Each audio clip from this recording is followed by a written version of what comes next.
Okay. Thank you to the National Board of Review for this honor. And thank you to Michael Barker and Tom Bernard at Sony Picture Classics for believing in this film. Thank you for that, Armie. Oop, you're not on that side. You're on that side. Okay. Thank you for that. You're truly my brother. He said we've taken 200 plane flights together, and that's true. I'm like a nervous flyer, and every time he sees me getting nervous, he'll go, "We're gonna crash." So, thank you for that. Yeah. Me and my friend really thought about your character, Timothy, when you was jumping onto Armie. It felt so realistic that you know, when you love somebody, you just want to hold on to him. Yeah. Was that something that Luca was directing, or it just happened naturally? I think it's the physical bond that exists between lovers as much as it does between brothers, you know. And I think we probably sparred a couple times in Armie's apartment. You know, he probably kicked the shit out of me a couple times. So we had that physical, you know, camaraderie that, like I said, is there for friends, but also there for lovers. And I like that those moments are in the film. Yeah. And what would you say was the biggest challenge during the whole shooting of this film? Not gaining weight from eating all the Italian food. One of my favorite, someone asked me what my favorite memory from the movie was, and I was embarrassed to say that it wasn't actually from the movie. There's a restaurant called Via Vai in a little town called Bolzoni. Getting so much good press. Yeah, oh yeah, Chef Stefano, what's up? There's a little restaurant called Via Vai in Bolzoni, and I went there and sat down at 2 o'clock in the afternoon and started to have lunch and didn't leave the restaurant till probably 3 o'clock in the morning. And it was one of the best meals I've ever had in my life. Do you watch yourself? Do you watch the movies always? Yeah, I know, like, you know, even like Armie really doesn't like, you know, watch himself, even though he's brilliant and about everything he's in. But I don't get like a kick out of it, but I think it's almost important to know what your habits are or how to get better. Yeah. That's not your track. That the track of, you know, yes, of course you want to keep working, and yes, you want to have enough success to have people help fund movies with you and everything else, but it doesn't seem like being famous is going to be your get off. You know, again, this really is the honest answer, is that it feels so out of my hands, and this is the type of movie that I really hope and I'm confident a lot of people will see, but it's also like, it is very specific to, it's not like the Avengers or something, it's not going to be in 1,000 theaters. So it would be like naive or something for me to be like, you know, this is what I'm stepping into. And even if I wanted to play into that more, there would be no avenue for it, because one doesn't decide these things, it just like happens, you know.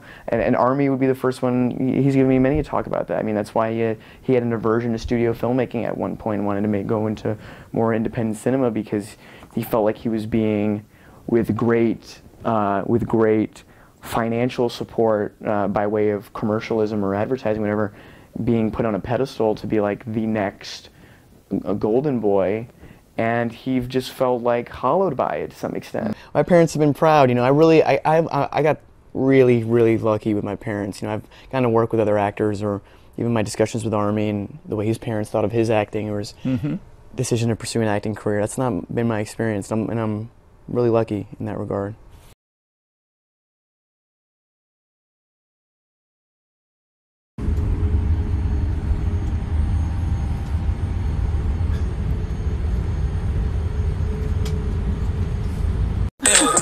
Just how I been on freeway, but no, ain't nothing free.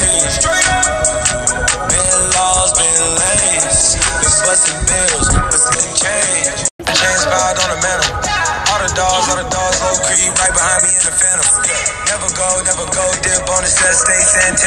Gucci gang, Gucci gang, Gucci gang, Gucci gang, Gucci gang, Gucci gang, spent the race on new chain. I certainly fell in love with this film doing it. I mean, I'm totally stealing a soundbite from Armie, so I hope he doesn't kill me for this, but, you know, getting to shoot the film, that was the gift of the experience, and the reception we've gotten, the nominations yesterday is really incredible, but just getting to shoot it, getting to be in Italy, getting to be in Crema, getting to have espressos and pasta and hanging out in the piazza every day, that was the dream. Yeah, I fell in love with everything in this project. I fell in love even more so with Italy and Italian cinema. I I fell in love with Luca, I fell in love with Timmy, I fell in love with Crema and Moscazzano and Via Vai, and you know, there was so many lovely things about making this project. Certainly not the least of which being to get to work with such amazingly talented people. It's amazing being here. It's totally surreal. I know Armie got the chance to visit Crema, 6 months ago, something like that. But I have yet to be back in Italy, let alone to Crema, where we're going to be soon enough. So it's really crazy, but it feels full circle, and a lot of gratitude for Italy and everyone who lives here. This country has been very good to Armie and I, and to Luca as well. Time for some more GIFs. Here we go. Question from Deborah. Had the story been set in our contemporary times, do you think that Elio and Oliver would have got together? No. They would have had cell phones, they would have been in touch with their other friends, they would have had social media, yeah, they would have not needed to spend time with each other because they would have been completely absorbed by their technology. I had a month and a half to learn how to play the piano. I was working with a composer named Roberto Soci, who lives underneath Luca and Crema, and worked hard with him every day. That's where I met Armie for the first time. I was in the middle of the piano lesson. He banged through the door. He said, "Hey, I'm Armie." It was slightly painful, but I'm glad that I was, in a way, pushed into doing it because it was a great challenge. And it was a great moment because there was this sentiment of the scene, and then there was the sentiment of the John Travolta in the scene, Timothy. And then Timothy was on the side just dancing. Like that was fantastic. It was a really perfect example of the personalities of both of you. It was 3 days before we wrapped, and it was the same day we shot the speech scene with Michael Stuhlbarg, so this feeling of nostalgia was very present during the movie, in addition to when you watch it. No, abbiamo girato appunto in maniera sequenziale, per cui... Certainly as it relates to the actual process of getting to work on the film, I find as an actor to immerse in the environment is first and foremost what helps you the most in performing or in acting. For Call Me By Your Name, I was out in Italy a month and a half before, so when it came time to shoot, you almost lost an awareness of the camera or that you were acting because we had just been there so long. Also, we were shooting on one lens, and it felt the same on the other film too. I mean, the great privilege of getting to work on Call Me By Your Name and Lady Bird is that they both feel like love letters, and Luca was working on this for 8 years before we got to direct it, and Greta was working on hers for 5 years. So it's a tremendous fortune as a young actor to get to work on these projects. I know what it is for most actors my age, for most actors, period. It's a lot of auditioning, it's a lot of rejection. So to be a part of things that are not only made but well received that's what you dream of. Who said I had one?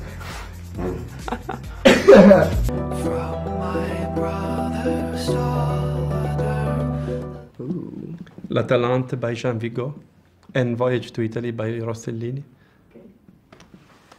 The Night Porter. By Liliana Cavani. Favorite love story? Pokemon Go. Pokemon Go, you said? What? I don't know. Maybe Blue Valentine, because the acting's so good in that. It's very beautiful movie. Yeah. So, this movie shows how love is a force more powerful than laws of physics. Because when we are in love, time is relative. So I want to know... That is what Interstellar is about. That is literally what Interstellar is about, and that's all I will say. Sorry. So...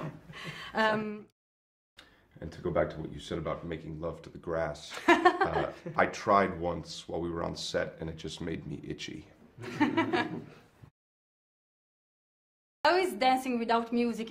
Love is like that, dancing a music that no, love is its own music that you want to dance to. Dancing without music is terrible, especially when there's 75 people watching you. And I mean, I don't know about you, but I've never been sober and thought, you know what I feel like doing right now is dancing. You always feel like dancing when you're just a little bit drunk because you just want to let go and all that.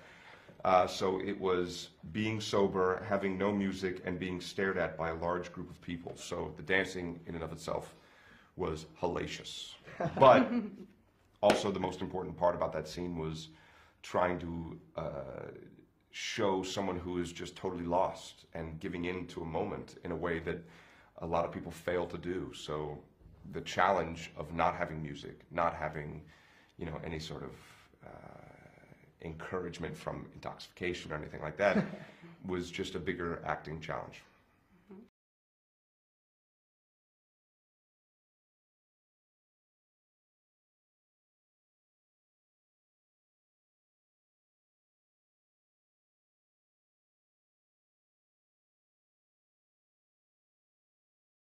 Mais est-ce qu'en post-production, ils ont aimé vous voir en short? Parce que j'ai lu une anecdote là-dessus.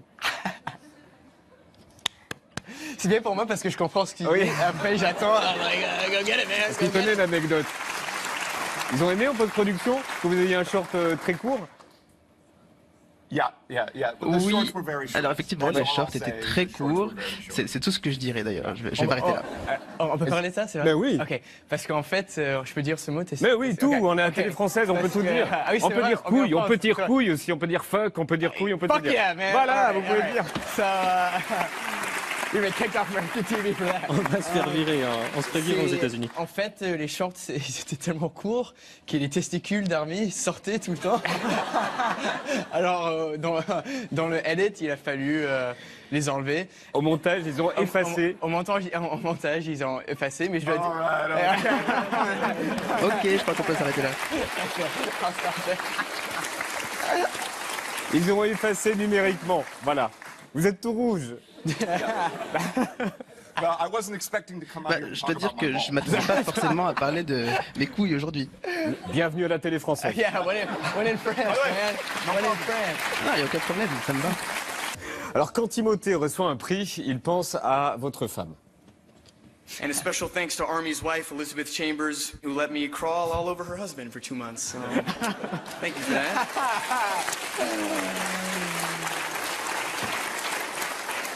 C'est super que vous montrez ça parce que Elisabeth, elle est là maintenant et je suis sûr qu'elle est vraiment, elle est ici, elle est là. Elle est à 20 mètres. Ok. Et, non, pas vraiment, elle est pas littéralement. C'est une là. journaliste américaine. Oui, c'est ça. Et non, mais franchement, je dis ça pour pas être cheesy ou américain ou c'est vraiment j'ai eu vraiment la chance de l'univers de travailler avec Armie parce que genre pour un jeune acteur comme moi. C'est pas donné que le gars avec qui je joue était sans ego, sans prétention et c'est donné totalement aux causes et aux performances. Et maintenant, ça fait 2 ans que je le connais et comme j'ai dit, genre je connais sa femme aussi. Ils sont genre hier même à Paris, ils marchent ensemble et moi je suis là, ah, me too. Le relou. Ah Regardez un aperçu de toutes les télés, de tous les junkets, de toutes les interviews, de tous les tapis rouges que vous avez fait ensemble, donc depuis 1 an à faire comme ça. Est-ce que vous n'avez pas marre d'être ensemble? Moi, j'en ai pas marre, mais on va voir ce qu'il dit Armie. Armie, vous n'en avez pas marre de le voir? No, not yet. Honestly, Non, pas encore. It's been so fun. On s'est tellement amusé. Le tournage était vraiment amusant, mais c'était encore mieux pendant la promo. Très souvent, lorsqu'on travaille sur un film, voilà, on travaille ensemble pendant le tournage, pendant 6-7 semaines, et puis après, souvent, les personnes, vous les voyez plus. Mais là, effectivement, on a passé énormément de temps ensemble, quasiment 1 an. On a passé 7 ans à faire la promo. Effectivement, on a passé tellement de temps ensemble. On a tellement de souvenirs, j'ai l'impression que je le connais depuis mon enfance maintenant. Tu viens de me dire qu'elle était là. Mais Zineb? Yes.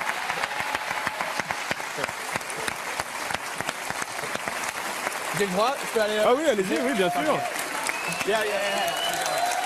Okay. Oh, the Sweeney, sorry.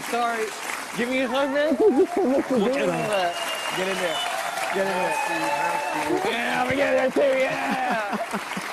Merci pour ça, merci. Mais merci Zineb.